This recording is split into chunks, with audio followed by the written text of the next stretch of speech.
Neutron. ঋণাত্মক আধান গ্রস্তকে electron. আর এই পরমাণু চারপাশে টোটাল কক্ষপথ কটা থাকে? 7টার নামকরণ কি কি?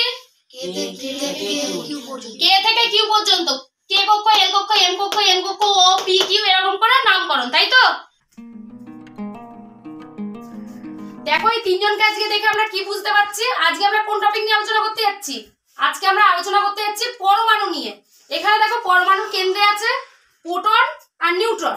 তাহলে পরমাণুর কেন্দ্রে কারা কারা থাকে? প্রোটন আর নিউট্রন। দেখো সায়ন চারদিক থেকে ঘুরে বেড়াচ্ছে, তাহলে সায়ন কি আমাদের? ইলেকট্রন। এবার দেখো বসে পড় তিনজনে। এবার এখানে দেখো আমি তোমাদেরকে একে বোঝাচ্ছি যে কি কোথায় কি থাকে। কেন্দ্রে দেখো হচ্ছে এটা হচ্ছে নিউক্লিয়াস, ঠিক আছে? এই নিউক্লিয়াসের মধ্যে থাকে পজিটিভ আধানগ্রস্ত প্রোটন, যেটা আমি পি দিয়ে দেখাচ্ছি, আর একটা শুধু গোল দিয়ে দেখাচ্ছি, এটা হচ্ছে নিস্তড়িত হচ্ছে নিউট্রন। তাহলে কেন্দ্রে কারা কারা থাকে? প্রোটন আর নিউট্রন। আর প্রোটনটা আধান কি? পজিটিভ তড়িৎগ্রস্ত বা প্লাস, আর নিউট্রন কি? নিস্তড়িত, মানে এর কোনো আধান নেই। আর এর চারপাশ থেকে কারা ঘুরে বেড়াচ্ছে? ইলেকট্রন। ইলেকট্রন ঘুরে বেড়াচ্ছে। ইলেকট্রনের আধান কি হয়? মাইনাস, ঋণাত্মক আধান হয়।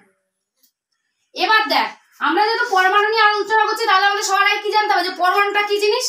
পরমাণুটা কি জিনিস? তাহলে পরমাণু হচ্ছে মৌলিক পদার্থের হচ্ছে ক্ষুদ্রতম কণা। যে কোনো মৌলিক পদার্থ হতে পারে, সেটা হাইড্রোজেন হতে পারে, কার্বন হতে পারে। এই হাইড্রোজেন, কার্বন এইরকম বিভিন্ন মৌলিক পদার্থ, শুধুমাত্র মৌলিক পদার্থ হতে হবে। মৌলিক পদার্থের ক্ষুদ্রতম কণা, যার মধ্যে ওই পদার্থের সমস্ত ধর্ম বজায় থাকবে। আর যা হচ্ছে রাসায়নিক বিক্রিয়ায় অংশগ্রহণ করে, এগুলো হচ্ছে রাসায়নিক বিক্রিয়ায় অংশগ্রহণ করে। আর এগুলো কোনো সময় স্বাধীনভাবে, মানে একা একা থাকতে পারে না। এটা হচ্ছে পরমাণু।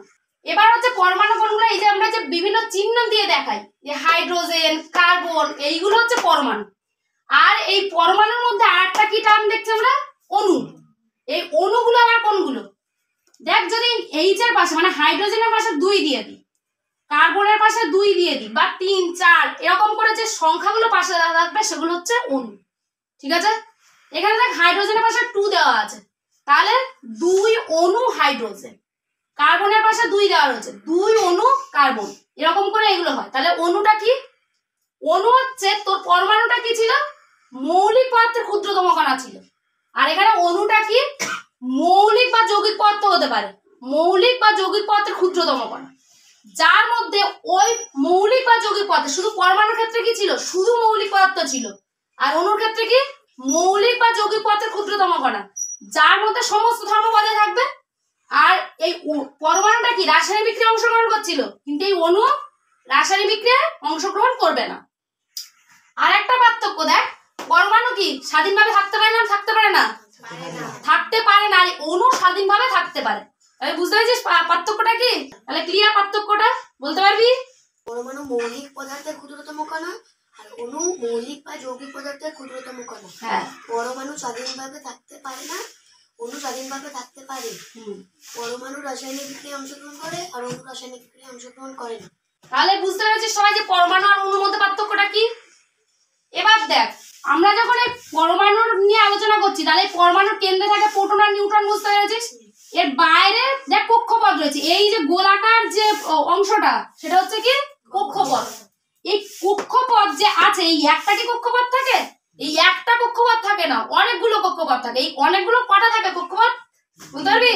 3টে না, টোটাল 7খানা কক্ষপথ থাকে। দেখ আমি ছোট করে একে দেখাচ্ছি। টোটাল কটা কক্ষপথ বললাম? 7টা। তাহলে এখানে হচ্ছে প্রথমে কি? এটা নিউক্লিয়াস। নিউক্লিয়াসের ভিতরে কি থাকবে? প্রোটন আর নিউট্রন থাকবে, তাই তো? আর এর চারপাশে কটা কক্ষপথ থাকবে বললাম? 7টা কক্ষপথ থাকবে। দেখ তাহলে 7টা কক্ষপথ হয়েছে। এবার এই 7টা যে কক্ষপথ হয়েছে, এই 7টা কক্ষপথের নাম কি কি? এক একটা কক্ষপথের নাম কি? প্রত্যেকটা কক্ষপথের তো নিশ্চয়ই নাম আছে। নামগুলো কি কি? আমরা এই কক্ষপথগুলোর নাম কে, এল, এম, এন এরকম করে করে কে থেকে কিউ পর্যন্ত লিখি, ঠিক আছে? কক্ষপথগুলোর নাম কি কি দিয়ে লিখি? কে থেকে কিউ পর্যন্ত লিখি। কে থেকে কিউ পর্যন্ত মানে এক একটা কক্ষপথ, মানে প্রথম কক্ষপথটা কি? কে, তারপরটা কি? এল, তারপরটা কি? এম, এন, ও, পি, কিউ। এরকম ভাবে টোটাল কটা কক্ষপথ? 7টা কক্ষপথ থাকে। এবার এই 7টা কক্ষপথে তো কারা ঘুরে বেড়ায়? ইলেকট্রন। একটু আগে কে ঘুরে বেড়াচ্ছিল? সায়ন ঘুরে বেড়াচ্ছিল। তাহলে আর হচ্ছে ইলেকট্রন। তাহলে এই বাইরের কক্ষপথ গুলোতে কারা ঘুরে বেড়ায়? ইলেকট্রন গুলো ঘুরে বেড়ায়। এবার এই এক একটা কক্ষপথে তাহলে কটা করে ইলেকট্রন ঘুরে বেড়ায় সেটা আমাদের জানতে হবে। তাহলে কটা করে ইলেকট্রন ঘুরে বেড়ায় এর একটা সূত্র আছে। এর সূত্রটা হচ্ছে 2n² এর সূত্র। তাহলে 2n² সূত্র অনুযায়ী কি হবে? প্রতিটা কক্ষপথে কটা করে ইলেকট্রন থাকবে সেটা কি করে বের করবি? ধর আমরা প্রথম কক্ষপথ, ধর এইটার হচ্ছে ইলেকট্রন সংখ্যা কটা থাকবে সেটা আমরা বের করব। কি করে বের করব? ধর এখানে হচ্ছে যে সূত্র রয়েছে 2 বসালাম, n², প্রথম কক্ষপথ মানে n মানে 1, পরের কক্ষপথ মানে 2, তার তৃতীয় কক্ষপথ মানে 3, তারপরে কক্ষপথ মানে 4, এরকম করে করে হবে। যদি প্রথম কক্ষপথেরটা বের করতে যাই তাহলে আমাদের সূত্রের যে 2টা আছে 2টা বসে গেল। এবার n মানে প্রথম কক্ষপথেরটা বের করছি তোমরা, তাহলে nটা কত? এখানে প্রথম কক্ষপথ মানে 1, তাহলে এখানে 1 বসে গেল। এবার n এর স্কয়ার মানে 1 এর হোল স্কয়ার, মানে কি 2 গুণ 1 এর হোল স্কয়ার কি হবে? 1। এবার 2 1 কে 2। তাহলে সবার প্রথমের কক্ষপথে কটা ইলেকট্রন থাকে? দুটো ইলেকট্রন থাকে। তাহলে এখানে সবার প্রথমে থাকবে দুটো ইলেকট্রন। বোঝা গেল? এবার যদি আমরা সেকেন্ড কক্ষপথেরটা মানে এল কক্ষপথেরটা বের করতে চাই তাহলে এখানে কটা ইলেকট্রন থাকবে কি করে বের করব? দেখ ফের সেই একই নিয়ম অনুযায়ী সূত্রে 2 n কত? এটা দ্বিতীয় কক্ষপথ মানে 2 এর হোল স্কয়ার, মানে 2 গুণ 2 এর স্কয়ার কত? 4, 4 দুগুণে কত? 8। তাহলে সেকেন্ড এই কক্ষপথে কটা ইলেকট্রন থাকবে? 8টা, মানে সর্বোচ্চ 8টা থাকতে পারবে, এর বেশি থাকবে না। তাহলে এখানে টোটাল 8 খানা হবে। এরকম ছোট ছোট করে 8টা দিয়ে দে। এবার যদি থার্ডেরটা বের করতে চাই থার্ডেরটাও কি হবে? ওই নিয়ম অনুযায়ী হবে। সায়ন বের করতে পারবি এই থার্ডেরটা? বের করে দেখা। সায়ন থার্ডেরটা করে দেখাচ্ছে। সূত্রটা হচ্ছে 2n² সূত্র। আমরা তৃতীয় কক্ষপথের ইলেকট্রন সংখ্যা বের করছি, সেই জন্য 2n² সূত্র বসে গেল। এবার সূত্রের 2, এবার এই n এর জায়গায় 3 বসালি কেন? এখানে 3 নম্বর কক্ষপথ, 3 নম্বর কক্ষপথ, সেই জন্য এখানে n এর জায়গায় 3 বসে গেল, আর সূত্রের স্কয়ার সেই স্কয়ারটা বসে গেল।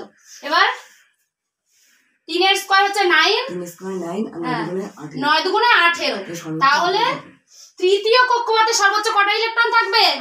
18টা ইলেকট্রন থাকবে। এবার যদি 4 নম্বর কক্ষপথেরটা বের করতে চাই তাহলে কি করে বের করব? দিয়ে বের করতে পারবি? দিয়ে ফোর্থ কক্ষপথেরটা বের করে দেখাবে। সূত্রটা কি? কক্ষপথের সংখ্যা বের করার সূত্র কি? 2n²। সূত্রের 2, এখানে n এর জায়গায় 4টা বসালি কেন? 4 নম্বর কক্ষপথ। হ্যাঁ, এটা 4 নম্বর কক্ষপথ, সেই জন্য এখানে 4 বসিয়ে নিয়েছে। 4 এর স্কয়ার হচ্ছে 16, এবার 16 দুগুণে 32। তাহলে 4 নম্বর কক্ষপথে কটা ইলেকট্রন থাকবে?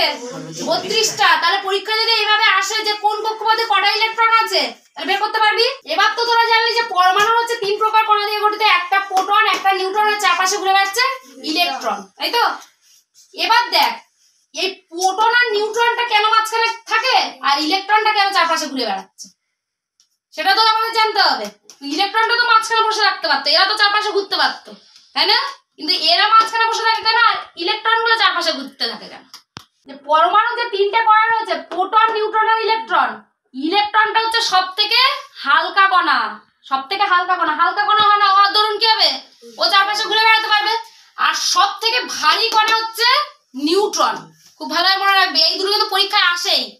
তাহলে সব থেকে ভারী কণা কি? নিউট্রন, যেটা হচ্ছে নিস্তড়িত। আর এর চারপাশে ঘুরে বেড়াচ্ছে কারা? ইলেকট্রন। এই ইলেকট্রনটা চারপাশে ঘুরে বেড়ায়, এটা হচ্ছে হালকা বলেই চারপাশে ঘুরে বেড়াতে পারছে। তাহলে সব থেকে হালকা কণার নাম কি? ইলেকট্রন। আর এর সব থেকে ভারী কণার নাম কি? নিউট্রন। আর ধনাত্মক আধানগ্রস্ত কে? প্রোটন। আর নিস্তড়িত আধানগ্রস্ত কে? নিউট্রন। ঋণাত্মক আধানগ্রস্ত কে? ইলেকট্রন। আর এই পরমাণু চারপাশে টোটাল কক্ষপথ কটা থাকে? 7টার নামকরণ কি কি? কে থেকে কিউ পর্যন্ত। আর এক একটা কক্ষপথের হচ্ছে ইলেকট্রন কটা করে থাকে সেটা বের করার সূত্রটা কি? 2n²। এই পরমাণুটা না অনুটা কোনটা হচ্ছে মৌলিক পদার্থ নিয়ে গঠিত?